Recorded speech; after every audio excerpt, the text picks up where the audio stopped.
আধুনিকতার ছোঁয়ায় বর্তমানে আমাদের গ্রাম বাংলার কৃষকরা বিভিন্নভাবে বিভিন্ন ফসলের চাষ করে চলেছেন। তেমনই একজন কৃষক এখানে মালচিং পদ্ধতিতে চাষ করেছেন করল্লা। আসসালামু আলাইকুম ভাই। ওয়ালাইকুম আসসালাম ভাই। কেমন আছেন? আলহামদুলিল্লাহ ভালো আছি। খেতে কি কাজ করছেন? এই যে সেচ সেচ দিচ্ছি। এখানে কলার চাষ করছেন? হ্যাঁ, এখানে করলা চাষ হয়েছে। ভালোই তো ধরছে দেখছি গাছে। মোটামুটি শুরু হয়েছে তো এখন। ওয়েদার ভাইয়া ভালো না, তাপমাত্রা বেশি, সেই কারণে মনে করেন যে আশানুরূপ ফল পাওয়া যাচ্ছে না। এতে যে পরিমাণ ফল ধরার কথা সে পরিমাণ ফল পাওয়া যাচ্ছে না ভাইয়া। আবহাওয়া ভালো না থাকলে এত রোদ গরমে হয় না। আচ্ছা, কি নিয়মে আপনি এই চাষটা করেছেন? এই মালচিং পদ্ধতিতে চাষ করেছি। মালচিং পদ্ধতিতে করলা চাষ করা যায়? হ্যাঁ ভাইয়া, সব ফসল করা যায়। আচ্ছা, মালচিং পদ্ধতিতে চাষ করলে এর উপকারিতা কি? এতে সেচ ব্যবস্থাটা অনেক সুবিধা হয়।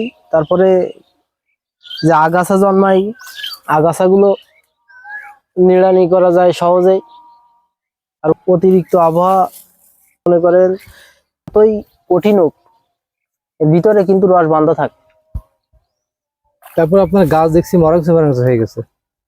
এবারে আবহাওয়ার কারণে ভাই এই সমস্যা। আপনার এটা কি জাত? আমাদের লিডার আছে আর আপনার গোলরি রয়েছে। আচ্ছা, করলা চাষ করে আপনি কেমন ফলন পাচ্ছেন? ফলন ভাইয়া কেবল শুরু হয়েছে। গাছে দেখছি করলা ভালোই ধরছে।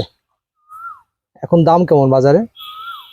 বাজারে ভাইয়া 40-45 টাকা করে পাইকারি নিচ্ছে। তা আপনার এই যে গাছ দেখছি শুকায় শুকায় গেছে, পাতার কারণ কি? অতিরিক্ত তাপমাত্রা, এই কারণে ভাই এই সমস্যা। এই তাপমাত্রা আপনি চাষ করে কি লাভবান হতে পারবেন? প্রাকৃতিক দুর্যোগ ভাই, থাকবে তো এর ভিতরে, টিকে থাকতে। কতটুকু জায়গায় আপনি করলা চাষ করলেন? 15%। আচ্ছা, এখানে কি পরিমাণ খরচ হয়েছে আপনার? এখানে ভাই আগে তো এই জায়গায় মাছা টাছা সবকিছু করা ছিল, বেশি খরচ না, শুধু বীজ বীজ কিনেছি 4000 টাকার। ওই 4000 টাকাই খরচ, আর যা যাবতীয় যা নিজেরা সব করেছি। এখানে দেখছি অনেক করলা ধরছে একসাথে। ফলন যেভাবে আশা করছিলাম ওইভাবে তো আশানুরূপ ফলন পাচ্ছি না তো। এই অতিরিক্ত তাপমাত্রার কারণে, ওয়েদার ভালো না, সেই কারণে মনে করেন যে ফলনটা অনেক কম হয়ে গেছে। জায়গায় যে পরিমাণ সেচ দেওয়ার কথা আছে সে পরিমাণ দিতে পারতেছি না। সেচ ব্যবস্থা বেশি একটা ভালো না। কি পরিমাণ সেচ দিয়ে থাকেন এই ক্ষেতে?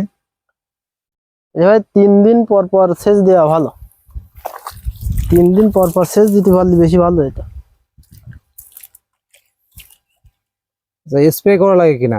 স্প্রে 4 দিন 5 দিন পর পর শিডিউল স্প্রে রয়েছে, ওইগুলো করা হয়। আচ্ছা, এমন ভাবে চাষ করে কি আপনি লাভবান হতে পারবেন? চেষ্টা তো আছে ভাই, দেখা যাক, বাদ বাকি আল্লাহ ভরসা।